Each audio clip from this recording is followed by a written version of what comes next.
D'après les chiffres du ministère, 700 000 élèves seraient harcelés en France, dont 55% sont victimes de cyberharcèlement, sans compter une grande majorité silencieuse. À 14 ans, elle a vécu cet enfer. Elle a accepté de témoigner dans notre reportage. Nous l'appellerons Lydia.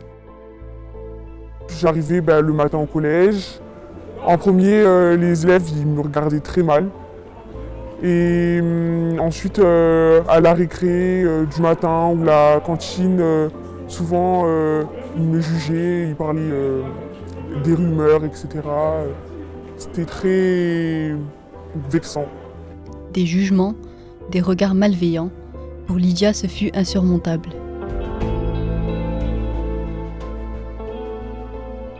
Oui, nous avons été confrontés dès le début de l'année à des situations se rapprochant à une forme de harcèlement.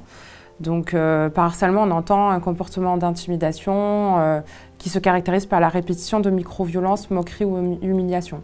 Maintenant, on doit aussi compter le cyberharcèlement, donc le harcèlement qui se prolonge sur les réseaux sociaux et qui complique encore plus le traitement de ces micro-violences. Je me présente, je m'appelle Charlize Menu-Walter. Bonjour, je m'appelle Loa Magri. Bonjour, je m'appelle Aleksandar Knezevich. Donc je suis une 4e, ce sont des 3e. Donc aujourd'hui on va vous parler de l'harcèlement.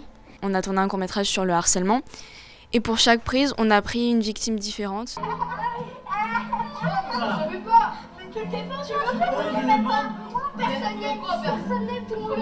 J'ai beaucoup aimé réaliser ce court-métrage parce que je voudrais faire ça plus tard. Et en fait, c'est aussi quelque chose qui me touche un peu le harcèlement parce que je me suis fait harceler 2 fois, donc en primaire et en début d'année. Et du coup, je voulais participer à ça parce que c'est pour sensibiliser le plus de monde possible pour que les gens évitent d'harceler ou d'être harcelés et de leur dire d'en parler. Surtout quand on est une victime ou un témoin, faut vraiment en parler parce que sinon ça va jamais s'arrêter. Oh ça va, c'est que des moqueries, tu vas t'en remettre. Oh tu vas t'endurcir, fais pas ta chochotte.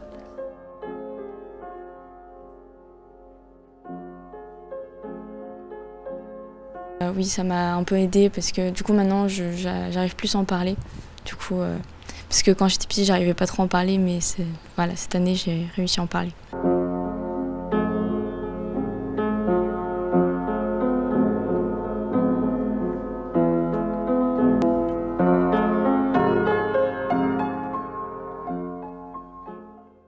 C'était qu'une blague. C'était pour rire. C'était juste un jeu. On voulait pas que ça se finisse comme ça. On voulait juste rigoler.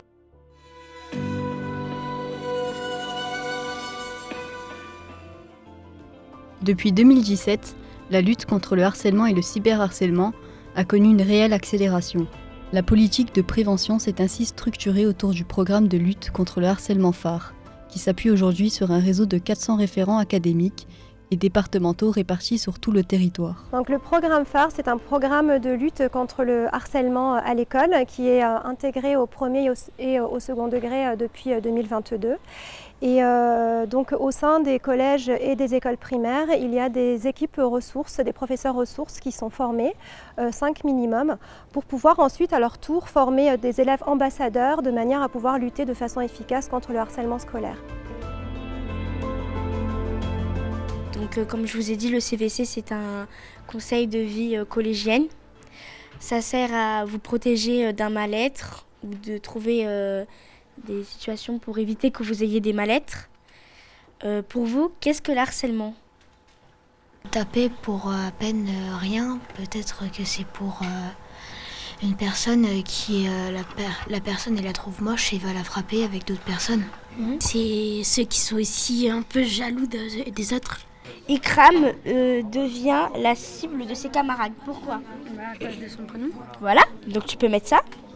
Le harcèlement, ça peut être physique et verbal, mais ça peut être sur les réseaux sociaux. C'est le harcèlement, enfin c'est le cyberharcèlement. Peut-être que c'est une menace virtuelle, mais cela reste une réalité douloureuse. Derrière les écrans, des mots qui blessent, des vies brisées. Le cyberharcèlement est la face cachée de ce tourbillon de conséquences dévastatrices. J'entendais des personnels ressources qui sont formés pour prendre en compte et pour prendre en charge en fait les situations de harcèlement et pour pouvoir pérenniser justement notre action et la coordonner entre différents acteurs de l'établissement.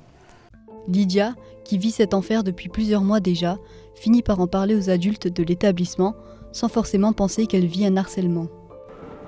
En premier temps, j'en ai parlé à mon ancienne professeure principale. Et au début, je ne me suis pas vraiment rendu compte que c'était du harcèlement. Pour moi, c'était plus de la méchante taquinerie.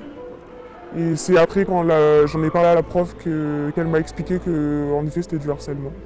Pour son bien-être, les parents de Lydia décident de la déscolariser du collège quelque temps et lui faire suivre l'école à la maison. Les élèves harcelés viennent avec les parents pour nous informer d'une situation de harcèlement subie par leur enfant. En général, on les accueille je les accueille, ou ça peut être directement le chef d'établissement aussi. S'ils prennent la tâche directement auprès du chef d'établissement, à ce moment-là, le chef d'établissement récupère les informations, nous tient au courant et nous, on voit pour organiser notre action autour de l'élève. Si les parents viennent nous solliciter directement en vie scolaire, à ce moment-là, déjà, on en avise notre chef d'établissement. Ensuite, on repère la situation, on note toutes les informations importantes qui nous permettent d'identifier les intimidateurs et la situation, comment la situation s'est installée. Et à ce moment-là, on va coordonner notre action avec les différents acteurs de l'établissement, donc enseignants, professeurs principaux, infirmières, psychologues de l'éducation nationale ou assistantes sociales, afin qu'on puisse vraiment cibler notre action dans l'intérêt de l'élève et pour qu'il retrouve le plaisir de venir au collège. Après quelques temps déscolarisée et un passage dans l'ombre de l'éducation, Lydia, guidée par l'amour de ses proches, a rallumé la flamme de l'apprentissage. Dans cette renaissance, une symphonie d'espoir s'est élevée. Je suis revenue au collège parce que durant la période où j'ai été chez moi, donc, j'ai vu des personnes qui m'ont aidé à me reconcentrer sur moi-même, à prendre confiance en moi pour revenir en force cette année et éviter d'avoir de nouveau des problèmes. Le programme phare s'appuie sur une méthode qui s'appelle la méthode de la préoccupation partagée, c'est-à-dire que tous les élèves cités dans le cadre d'un éventuel harcèlement doivent partager l'inquiétude que l'on a pour cet élève et prendre conscience eux-mêmes de l'état de harcèlement. Pour les parents de Lydia, la colère et la tristesse s'est emparée d'eux. N'imaginant pas que leur fille était victime de harcèlement scolaire, cet effet de choc leur est tombé dessus. Ils étaient très tristes pour moi et surtout en colère, énervés contre les personnes qui avaient fait ça. Et je pense que je ne remercierai jamais assez le principal et mon ancienne prof principale pour ça. En France, le harcèlement à l'école ne diminue pas. Il a même toujours existé. Ça n'a l'air de rien de la chamaillerie, des moqueries ou des insultes. Peut-on croire alors un monde sans harcèlement scolaire ? Pour moi, le harcèlement scolaire, c'est quelque chose qu'il faut apprendre aux enfants avant qu'ils entament une scolarité. Par exemple, pas non plus quand ils arrivent en maternelle, mais peut-être au CP pour leur expliquer pourquoi c'est mauvais pour certaines personnes, pourquoi ça peut vite mal tourner, comme on a dit, des mutilations, des suicides, ou même ne plus venir à l'école. Donc pour moi, le harcèlement, peut-être que ça disparaîtra, je ne saurais pas vous répondre. Je pense qu'il y aura toujours des gens pour se sentir plus fort en harcelant des gens et qui voudront toujours aller embêter des gens pour se sentir beaucoup plus grands et se sentir fiers d'eux. Donc je pense que, je peux pas répondre à cette question parce que je sais pas vraiment, mais je pense qu'il y aura toujours quelqu'un pour agir comme ça. Oui, dans un monde utopique, on dirait, parce que de toute façon, on sait que les violences existent. Donc, peut-être les atténuer, oui, par un gros travail de prévention et de sensibilisation, mais un établissement sans violence, c'est compliqué parce que là, on accueille des élèves quand même qui sont à la fleur de l'âge, qui ont tout ce qui est système hormonal, qui ne savent pas aussi interpréter les émotions, les dire, qui ne se rendent pas compte aussi des paroles qui peuvent avoir un impact très important chez les personnes qui les reçoivent.